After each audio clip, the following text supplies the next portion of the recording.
De recibir a Claudio Fantini porque avanza el conflicto entre Rusia y Ucrania y Finlandia y también Suecia están jugando un papel fundamental para analizar esta situación. Es que lo convocamos. Buen mediodía, ¿cómo estás? ¿Qué tal, Natalia? Un gusto saludarte. Bueno, ¿qué papel juegan Finlandia y Suecia? ¿Qué se están jugando? ¿Pueden ser atacados por Rusia? Bueno, vos sabés que realmente el paso que acaban de dar muestra que los cálculos que hizo en muchos sentidos Vladimir Putin a la hora de decidir la invasión de Ucrania fueron errados. Todos los resultados son los contrarios de los que se proponía alcanzar.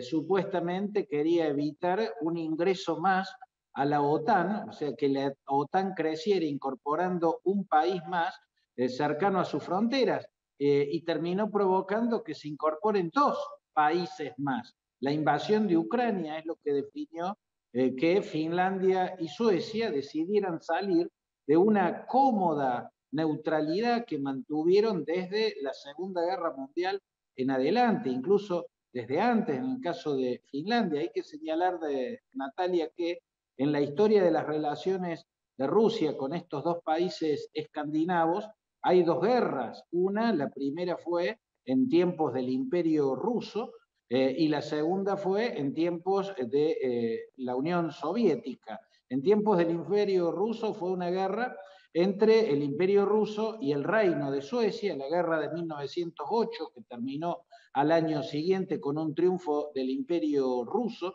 En ese momento Finlandia era parte del Reino de Suecia y por la ciudad que creó Pedro I o Pedro el Grande a finales entre el siglo XVII y el siglo XVIII, o sea, para alejar las fronteras extranjeras de San Petersburgo, el imperio ruso entró en guerra contra el reino de Suecia, venciéndola.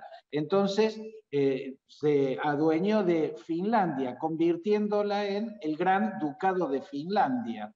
El Gran Ducado de Finlandia se independizó del Imperio Ruso cuando el Imperio Ruso desapareció con la Revolución Bolchevique de 1917. Entonces la frontera con un país extranjero volvió a estar cerca de San Petersburgo, aunque ya no se llamaba San Petersburgo, sino Leningrado. Para alejar esa frontera es que Stalin le declara la llamada guerra de invierno en 1939. 3 meses después, Stalin, el ejército soviético, triunfa sobre Finlandia y le arrebata el istmo de Karelia, además de otras dos porciones territoriales más al norte. El 11% perdió de su territorio Finlandia en aquel conflicto. Pero después de la Segunda Guerra Mundial, ambos países, Suecia y Finlandia, que nunca más volvieron a ser un mismo Estado, mantuvieron una relación muy fluida, tanto con la Rusia soviética como con la Rusia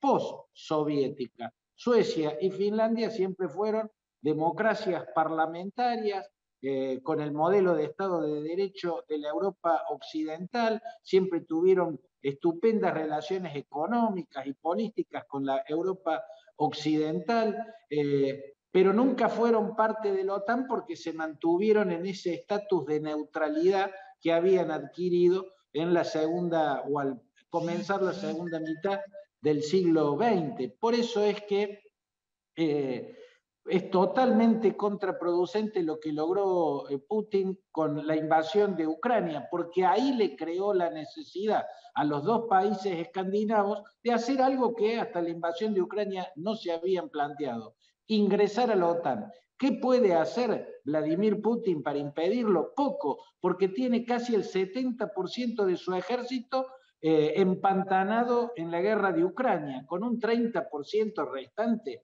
no puede iniciar otra guerra, abrir otro frente, en este caso en los países nórdicos. Así que es muy poco lo que puede hacer Natalia. Bien, Claudio, te pido, nos quedamos sin tiempo, lamentablemente, te pido en 30 segundos que me digas qué te parece a vos esto que está implicando a Rusia a través de su agencia Sputnik de tratar de traidor al presidente argentino Alberto Fernández. Bueno, Sputnik de algún modo está expresando lo que seguramente piensa el gobierno que encabeza el presidente de Rusia, y creo que al acusarlo de traidor por los acuerdos por venta de Sputnik, porque no es que le regaló las vacunas Sputnik Rusia a la Argentina, Vladimir Putin le vendió cargamentos de vacunas Sputnik a la Argentina. Si supone que en virtud de aquellos acuerdos al principio de la pandemia, el gobierno argentino está condenado a ser cómplice de los estropicios que pueda cometer, si los cometiera, e indudablemente los cometió. Sí. O sea, si por haberle comprado vacunas Sputnik, Argentina tenía que ser cómplice de la invasión de Ucrania, me parece que lo que está mostrando esta calificación de traidor a Alberto Fernández, más que hablar mal de Alberto Fernández, habla mal del régimen que encabeza Vladimir Putin, Nicolás. Bien, impecable, Claudio. Gracias, como siempre, por estos minutos. Un abrazo. Un abrazo grande. Nos vemos. Que pases bien. Bueno, momento de la última pausa. Ya vuelve el profe Serra. Ya venimos.